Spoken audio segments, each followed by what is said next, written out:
環球大戰線深入世界最前線，全球各地的觀眾朋友，大家好，我是葉思敏。我們節目一開始，先歡迎我們來賓到場，清華大學講座教授張妍婷張將軍。思敏好，大家好。前國安會副秘書長楊永明老師。思敏好，各位朋友好。陸軍退役少將李正傑將軍。思敏好，各位觀眾大家好。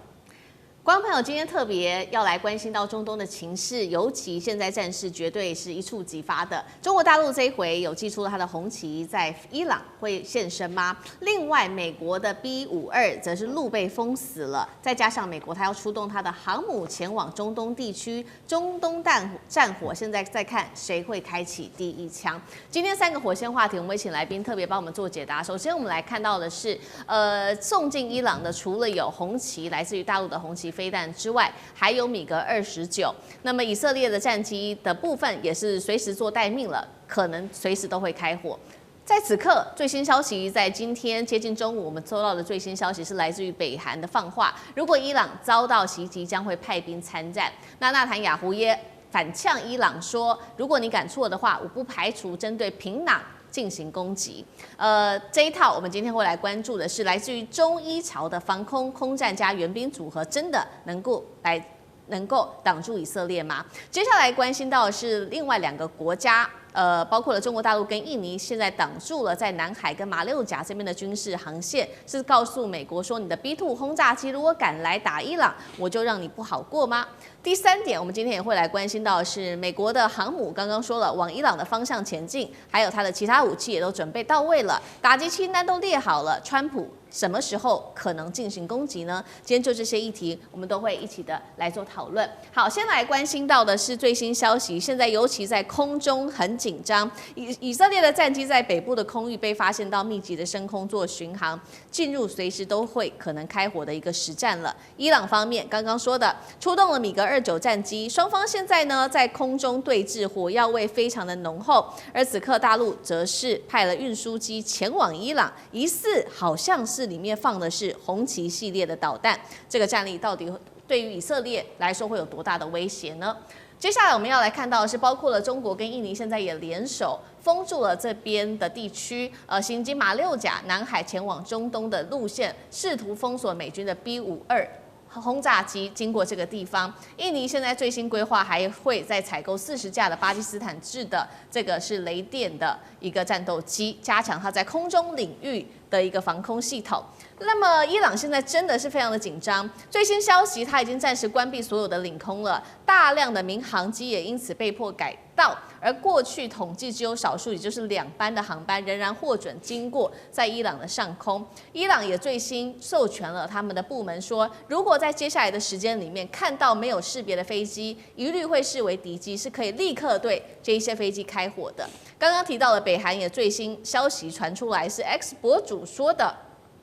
金正恩已經警告美國了，停止打擊伊朗。如果說我發現伊朗遭到襲擊的話，我們北韓會派朝鮮人民軍來參戰。納坦雅胡當然很火大了，他也直接怒嗆金正恩：如果你真的北韓敢派兵，以色列也會派我們的空軍部隊針對平壤進行報復性的攻擊。而最新消息包括了中國大陸的外長跟伊朗的外長已經見面，並且已經通話了。那麼伊朗的外長是說呢，希望中國大陸能夠發揮更大的作用來做幫忙。王毅則是態度比較平穩，他只說希望各方能夠保持克制哦。那麼所以節目一開始要特別請教李將軍怎麼看了剛剛講的伊朗的，不管是他收到的紅旗或者是米格29，真能擋住美國跟以色列的軍隊嗎？中國現在到底態度是什麼？紅旗飛彈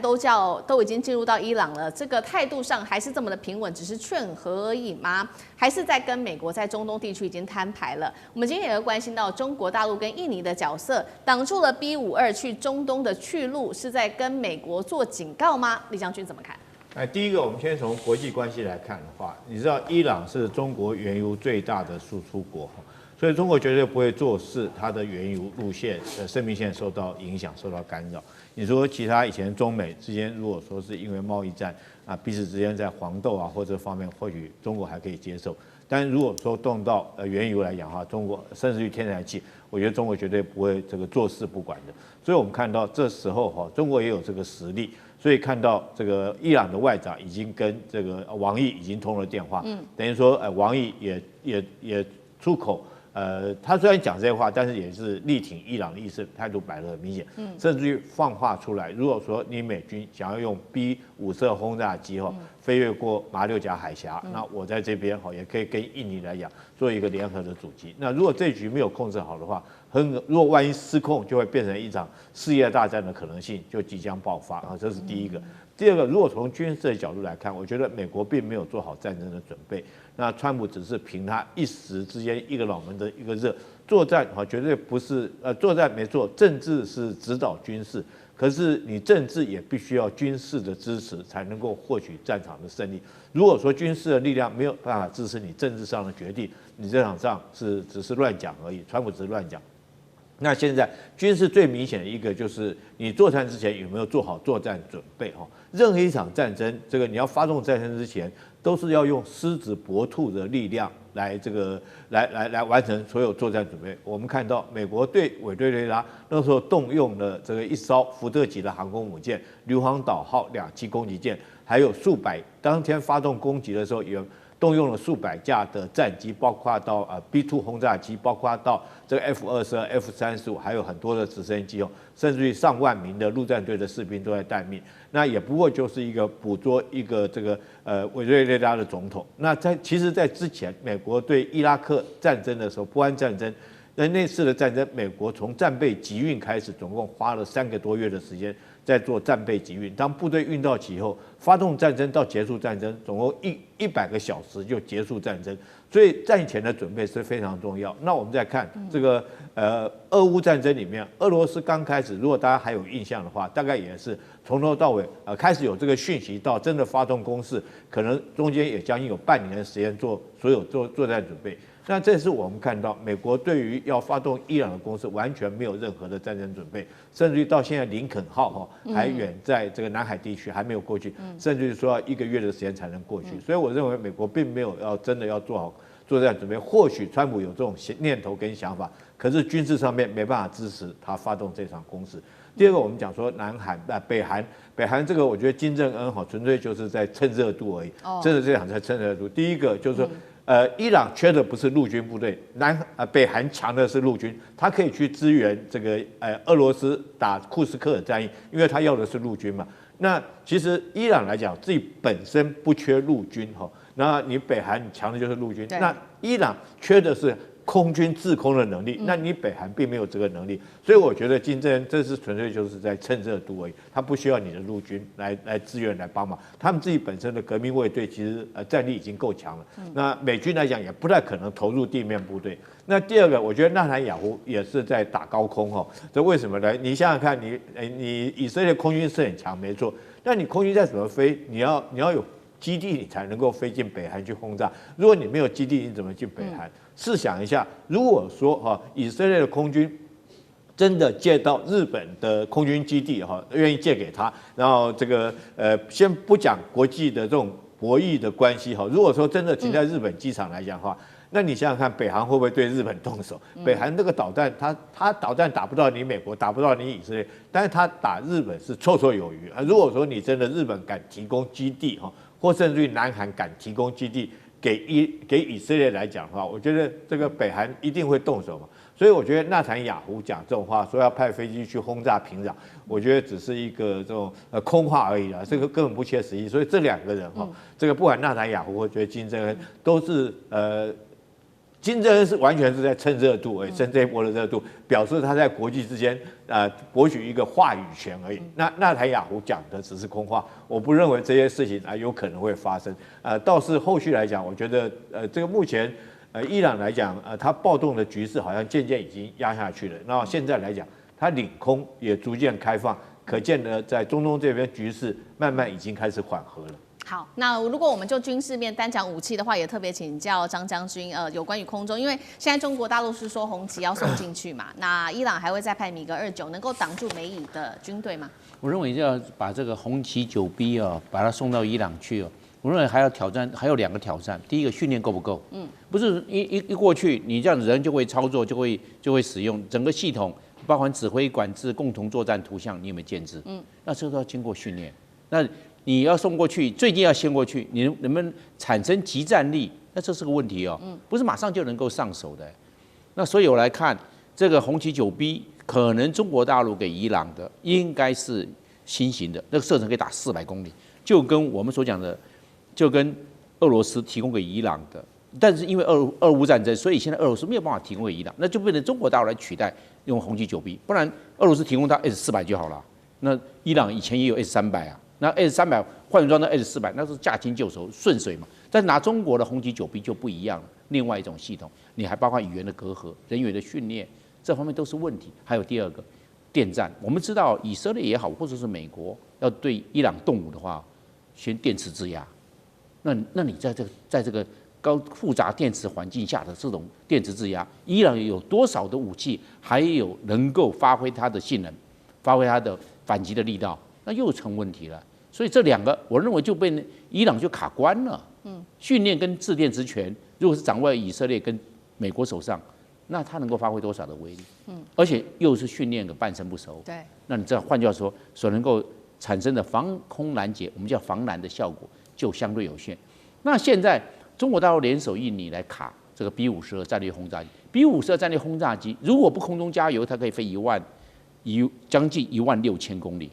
作戰半徑是7000公里，是這樣。但是今天好，它是二手到馬六甲，不要走馬六甲海峽，它從南印尼航路，就是我們講赤道以南，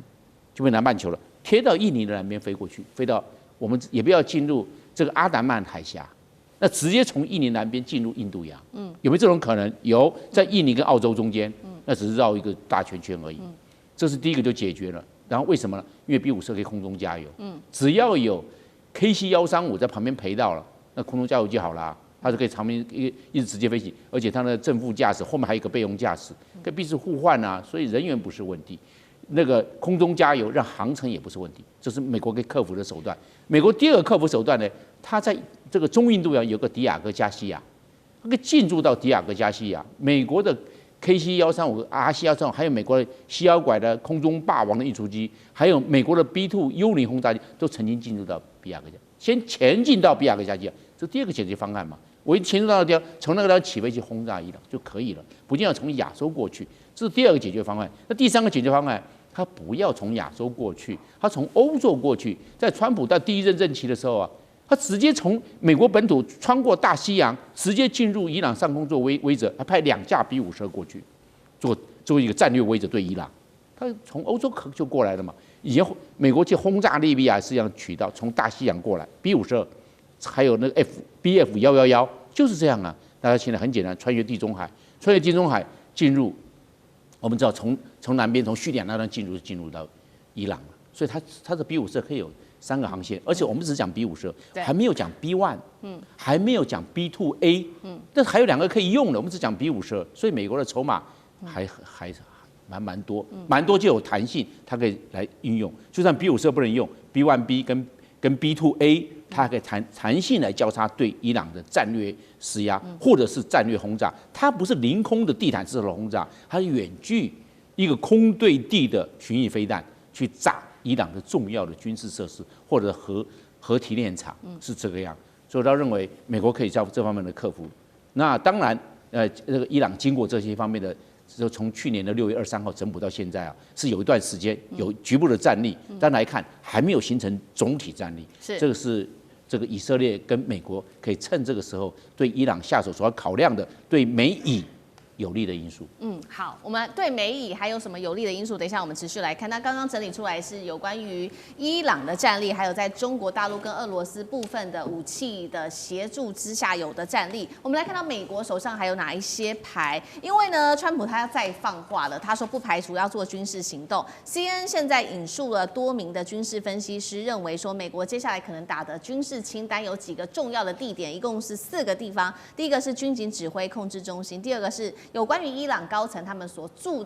的地方，最後是關鍵盈利企業跟波斯灣石油跟能源設施。那現在美國在戰備上有什麼樣的準備？我們首先剛剛提到的有關於林肯號航母的打擊群，現在說呢已經緊急調往中東了，有沒有可能1周內完成部署？現在是知情人士在做討論的。再來就是戰斧巡弋飛彈有可能精準打擊伊斯蘭革命衛隊的基地跟它的指揮中心嗎？第3個是它的空對地的遠距攻擊飛彈，可以放在 F-15、F-16啊等等的戰機，或者是超級大黃蜂上面來做發射。最新來自於華盛頓核心圈的情資也顯示，川普已經準備好，他說對伊朗按下按鈕，這個按鈕是軍事按鈕還是在金融上面制裁的按鈕還不知道。美國什麼時候動手，還在等什麼？楊老師怎麼看？首先，我認為美國不希望打全面性戰爭，也不會打地面戰爭，就不希望另外一個伊拉克戰爭再出現，或者另外一個美國打的俄烏戰爭、美伊戰爭，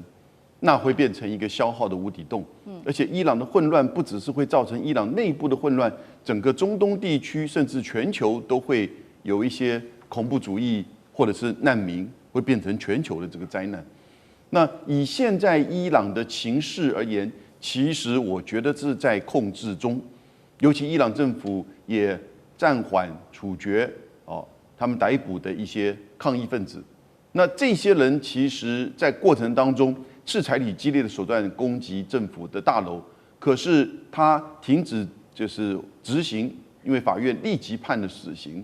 也是一個訊息，停止執行。那我覺得美國這邊川普也是第一時間回應，那我們就暫停軍事手段，但隨時保持它的彈性。可是你看到剛才世銘所談到的，也就是林肯號在南海2個禮拜了，它現在正在開往就是波斯灣，預計最快也要5天以上的這個時間。可是林肯號到那邊又表示如何呢？你接下來就可能會採取就是說打擊飛彈或者是飛機的這種定點的打擊。剛才提到了幾個地點，尤其是像是原油設施、核子設施，或者是軍事這個設施，或者是城鎮啊，或者是這些高階軍官或者是宗教那個最高領袖所住在的地方。那核子設施其實大概打過一遍了，